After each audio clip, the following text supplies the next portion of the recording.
what about me who don't work hard but work smart? I call it niceness.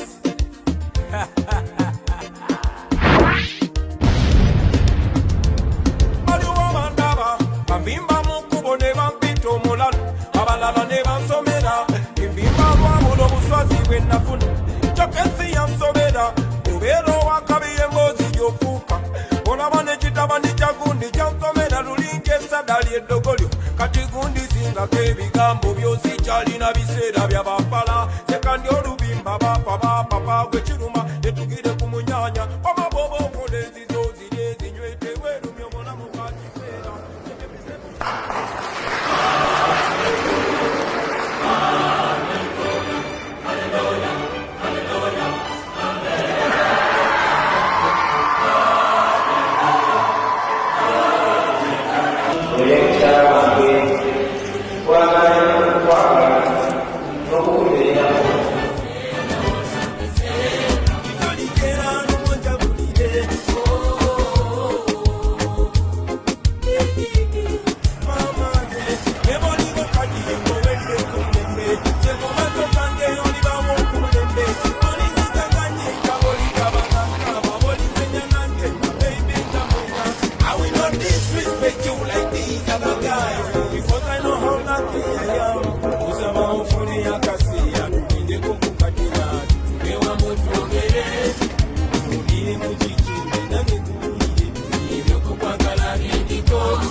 Banyabone basebo tubaaniriza nnyo ku mbaga y'abaana baffe mikwano gyaffe ate baganda baffe omwami n'omukyala Robert ne Barbara Kyagulanyi mwebale kujja bangi newewuzi.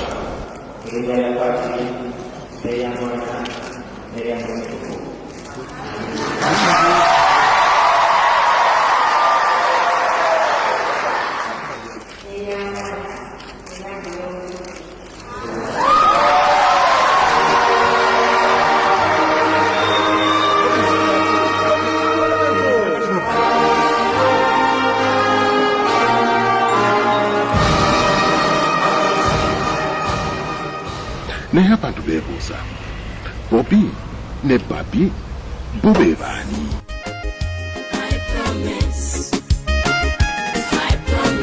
Era baasisinkana batya?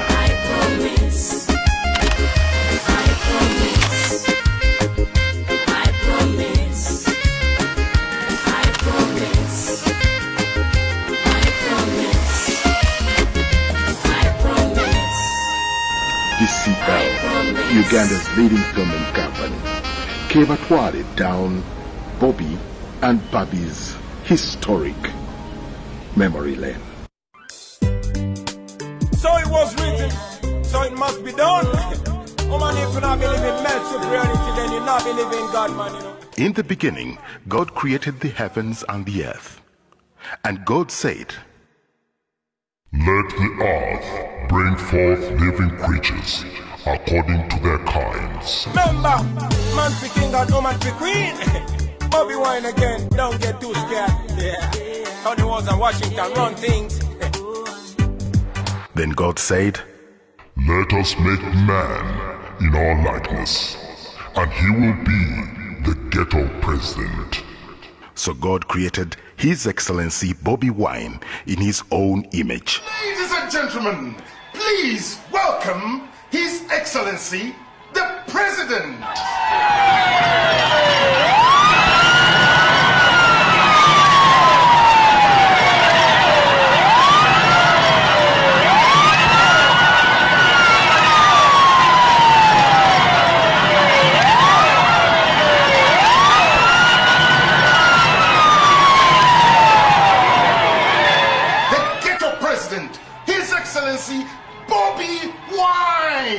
So God created His Excellency Bobby Wine in His own image.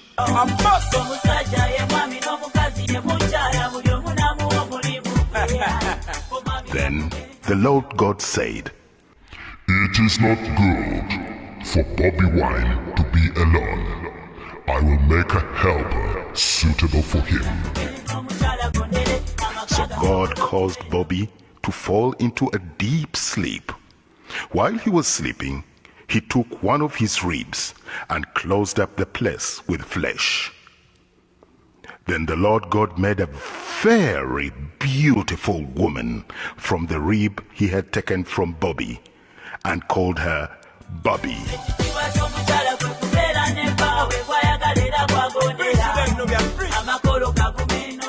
And he brought Bobby to Bobby.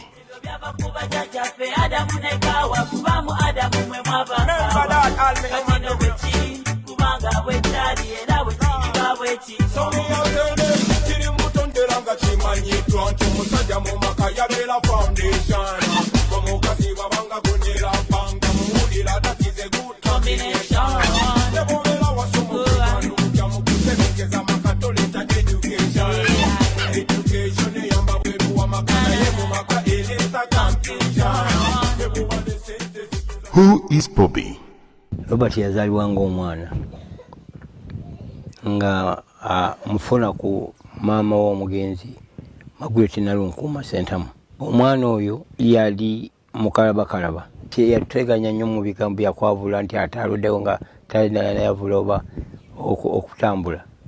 Kale omwana bwe yeemalirira ku ttaka ne mulaba nze mwennyini nga omwana oyo ajja kuba mulungi.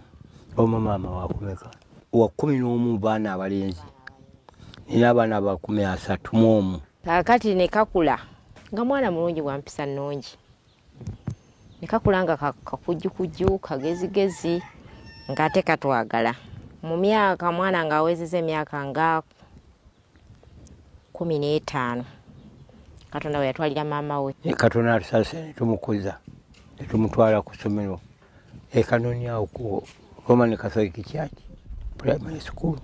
Nateekagana n'omukulu w'essomero nti omwana ono nga bwali bright bw'ati nsaba kole P7 mu 6 Headmaster n'akkiriza.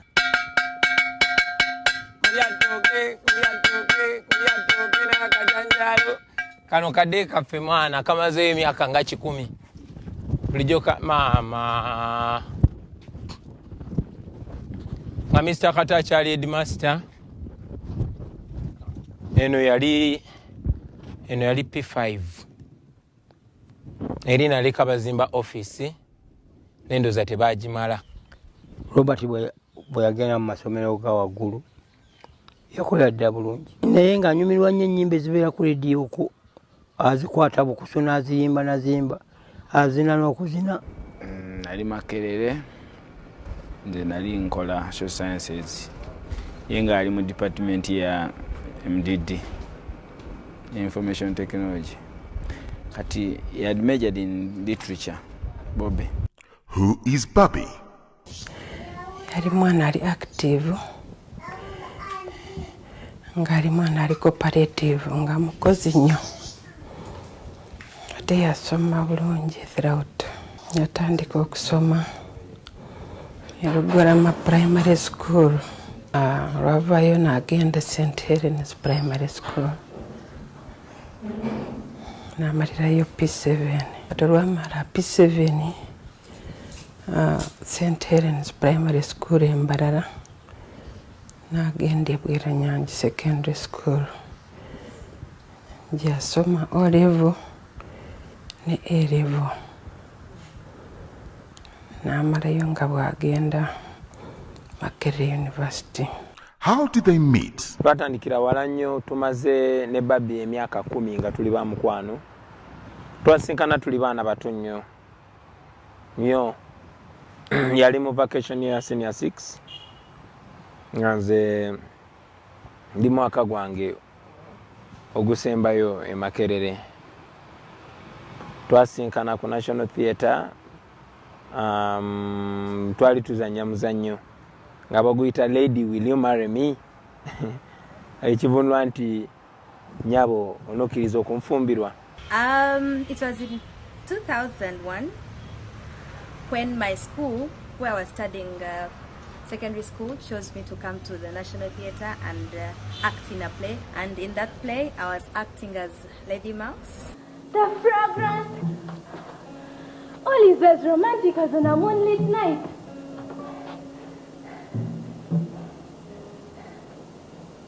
How I wish I had a stable lover. Nze nali nzanyanga Mr. Cat. Ono Mr. Cat nga yali leader oba president wa society yempya gye bali ba creating nze. Teyaliwo because the cats were living their lives of savages, ne rats nga gye ziri nga kapa ziryanga messy and everything. Kati nga cat ava mu cat family emizimu zi leopards and everything. So mwalimu characters eziri main zali biri nga mwali Mr. Cat nga ye president wa federation eyo, nga mulimu ne Lady Mouse.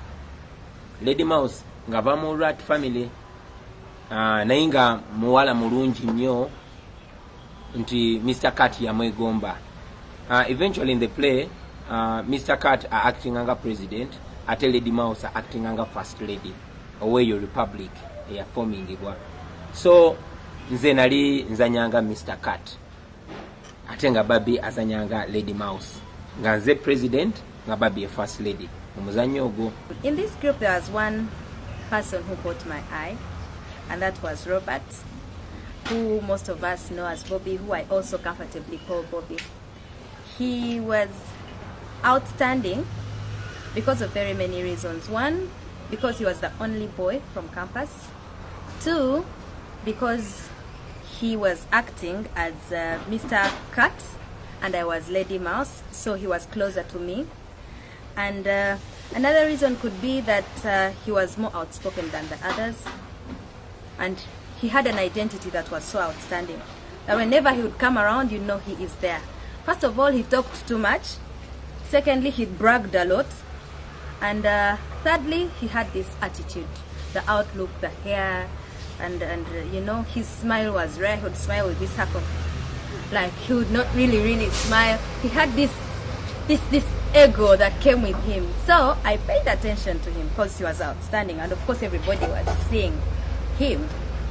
So it so happened that we had to rehearse together. Like they would put in a group and say, the Cat family acts this side alone, then the Mouse family acts alone, then they would get a day and put you Mr. Cat and Lady Mouse, so you can go through the script and see how you can memorize. They see how you can memorize the script.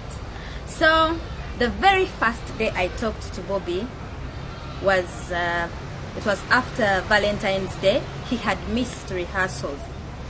He missed rehearsals for about 2 days, so he came later, like on Wednesday, and the very first thing I asked him was, hey, where were you? Why didn't you come during the week? He said, I have other things to do. I work a lot, you know. Me, I just don't depend on, you know, these cheap things. I do other things. So I asked him, what exactly do you do? He said, I make money. You don't need to know how I make my money, but I make money. You want to know details? Come check me out. He was so proud. He was a braggant guy. So I said, okay, now I need to know more about this guy. I asked him, what is your other name? The only name I knew was Bobby, because almost everybody called him Bobby. And he told me my actual name is Robert. And I said, okay. And he asked me, I know you are Barbara. What is your other name? I know Bweranyanji chicks, you feel so cool, you don't talk to boys, auntie, you're from a single-sex school. You people think you're so cute. I told him, no, we just have this this feeling that comes with us. We are not the cheap type, so we don't just talk to anybody. He said, okay, so you think everybody is cheap? I told him, no, we don't talk to characters like you. Look at yourself, the dreadlocks, you're such a mess. I don't even know how you were brought up. He said, oh, okay, you want to know my home? I said, yeah, I would really want to know your home because this is a different type of life. You must be living a different type of life. As time went on, I went and visited his home. It was very different from what I was brought up in. Gye twakoma okuba ab'enjawulo, gye twakoma n'okusiima enjawulo ya buli omu. Kuba twazuula nti buli omu ku ffe yali alina ate munne kyatalabangako. Buli omu yali bwanjawulo nnyo ku munne. Kati enjawulo yasinga otusikiriza ng'era omuzungu bw'agamba nti unlike pose attract. Naye ate nga mwegomba nze naye nga nti omugamba. So somehow netufuuka bamukwano but just share friends. Naye nga tetukwatagana nnyo kuba yali mulokole nnyo nga dakika bbiri aleeta sitole za Yesu. Dakika bbiri aleeta sitole za Yesu. Ate nga nze buli wenzija kubawo nali nga buli muzika aninye ku mutwe nga buli wenzija mbeera kuba muzika wange nalinye n'akayimba kendi mu kubuilding awo nga sinawa ka recordinga nga bakayita akagoma. Kati nga buli time gye nfunayo mbeera ku kideski kagoma kalulende kati nga somehow nga bimunyiiza naye nga nze tebinkwatako. So that's how we built. Naye along the way netufuka bamukwano n'atandika okwenjoyinga ebintu byange ebyekiralu oba ebyekiyaayi nga bwe yali alowooza. Agenda okulaba ate siri muyaayi nnyo nga bwe yali alowooza. Wayitawo weeks nga bbiri agenda okulaba ndowooza siri muyaayi ddala. So nange wayitawo nga mwezi gumu agenda okulaba oba si wa lugezigezi nga bwe mbadde ndowooza oba ali just principled. Ekinewunyisa mu kiseera ekyo kye namanyiramu Babi the 4 months nga sina kye nali mugambye yadde n'ekimu, naye abawala bonna be nali nseka nabo be nali manyi nga sikyayagala yadde okwogera nabo, sikyayagala yadde okusinika nabo kyokka ate nga n'oli simanyi oba matira.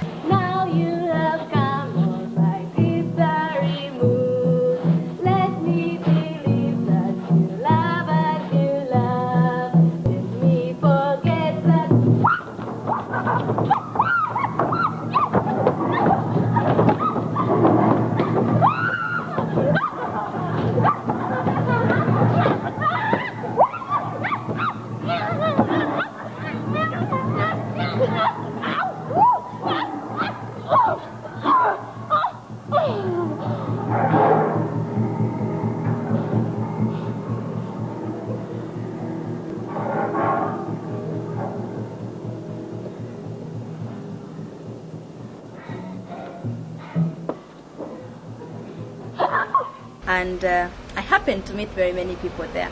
We were a crew of about 20 people, young boys of 16, then the age group of 18, and then there was an age group of 20, those of 30 years. We're a very, very big group.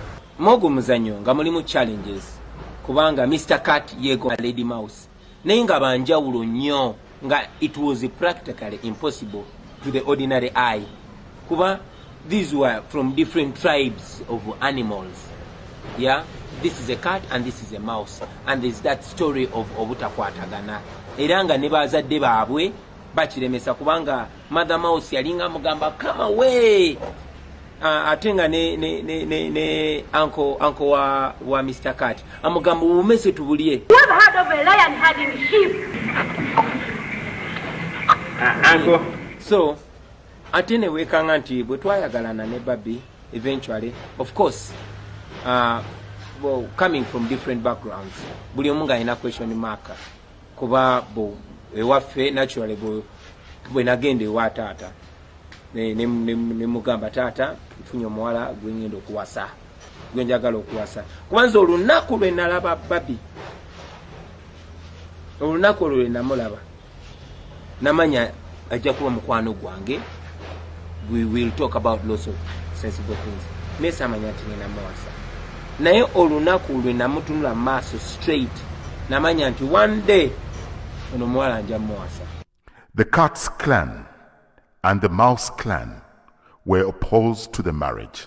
We all have a common fate. We all have a common destiny. Our enemies are the same.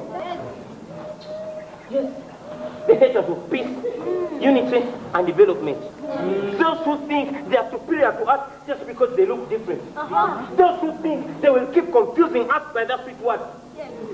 Where they seek to hunt and exterminate you, they seek to stab us. Being that I was a born-again Christian and I was brought up in a very, very different way from he was brought up, we can say those were different territories which we could match as cats and mouse. Nga wayise banga nagenda nengamba muzeyi wange nemugamba taata nafunye omuwala nenjagala muwasa nambuza omuwala muganda nemugamba nedda napozingamu katono nambuza omuwala mukatoliki nemugamba nedda nasirikamu katono. However, of course, along the way jamaa nambuza gadde nagamba omwala oyo mukwatagana bulungi mukkiriziganya bulungi mutegeeragana bulungi nemugamba ye taata